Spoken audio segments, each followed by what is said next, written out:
Que a graça e a paz de Jesus, o nosso Senhor, e o amor de Maria, nossa mãe, seja com todos nós. Seja muito bem-vindo ao nosso canal, faça a sua inscrição e compartilhe esse vídeo com seus amigos.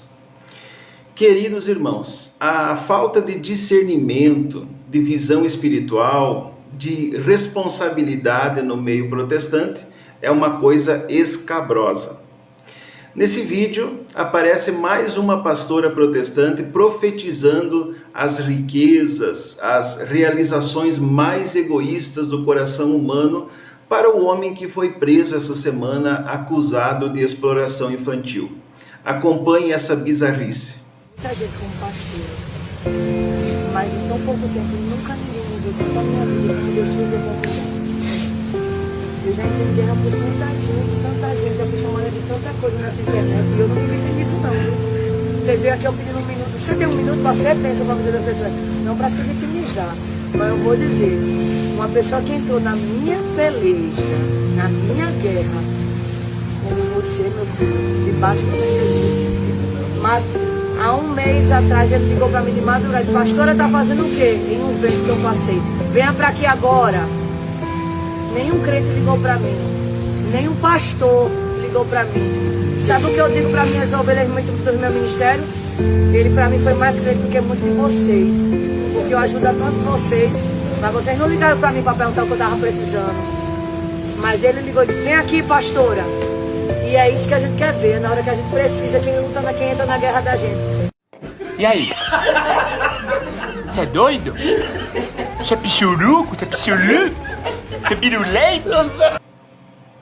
Os protestantes tentam a todo custo distorcer a história para não admitir que a Santa Igreja não só foi fundada por Jesus Cristo, como também teve a primazia histórica sobre todas as demais igrejas pelo fato de ter sido pastoreada por São Paulo apóstolo e também por São Pedro, o chefe do colégio episcopal, escolhido pelo próprio Jesus para a sucessão apostólica.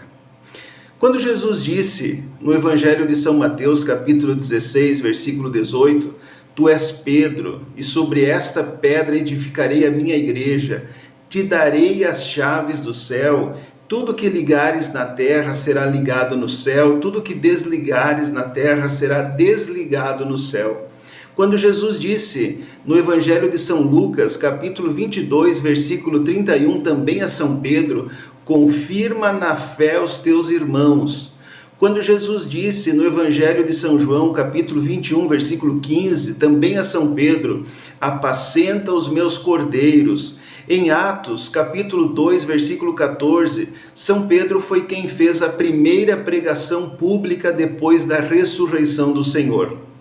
Mas todos esses textos, apesar de serem explícitos, são ignorados pelos protestantes para negar a primazia de Pedro e a primazia da Igreja Romana. Eu quero compartilhar um vídeo que explica isso de uma forma muito clara, onde um teólogo protestante é desmascarado sobre esse tema. Acompanhe. A Igreja Católica não tem como ser a primeira igreja. A pessoa que fala que a Igreja Católica é a primeira igreja, isso aí é uma... Como é que eu vou dizer, cara?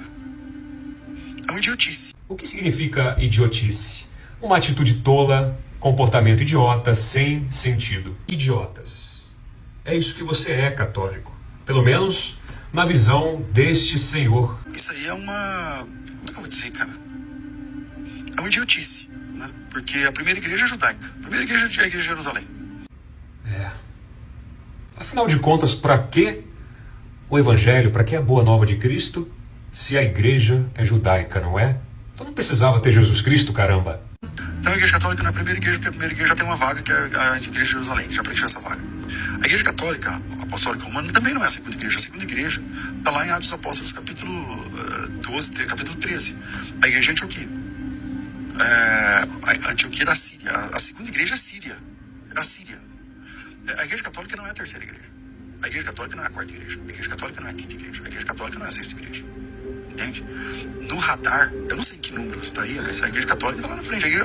O que existia nessas cidades, que eram inclusive as cidades mais importantes da época, Jerusalém, Antioquia, Corinto, Éfeso, Alexandria, eram as igrejas locais, não eram igrejas independentes. Todas estavam subordinadas à mesma doutrina apostólica. Você precisa entender o sentido semântico daquilo que Cristo disse: sobre esta pedra edificarei a minha igreja. Não significa as minhas igrejas. Então, meu caro, era uma igreja, a igreja que Cristo fundou, e suas comunidades locais, suas igrejas locais, liderada pelos apóstolos e posteriormente por seus sucessores, os bispos. A igreja, pastor, ela nasce no Pentecostes. A igreja católica, ela não é uma igreja local. Ela não se limita a um espaço geográfico, né? As igrejas locais, sim, as dioceses, as arquidioceses, as paróquias, elas representam localidades.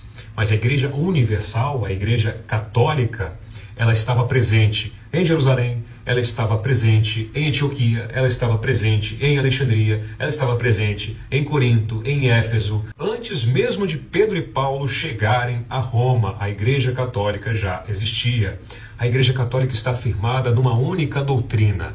É algo que é difícil para o protestante entender, algo chamado unidade. Então todas essas igrejas locais, elas tinham sua doutrina única, subordinada aos apóstolos e posteriormente aos bispos que foram escolhidos pelos próprios apóstolos. Santo Inácio de Antioquia, que era de Antioquia, como o próprio nome diz, ele morreu em Roma, foi condenado em Roma.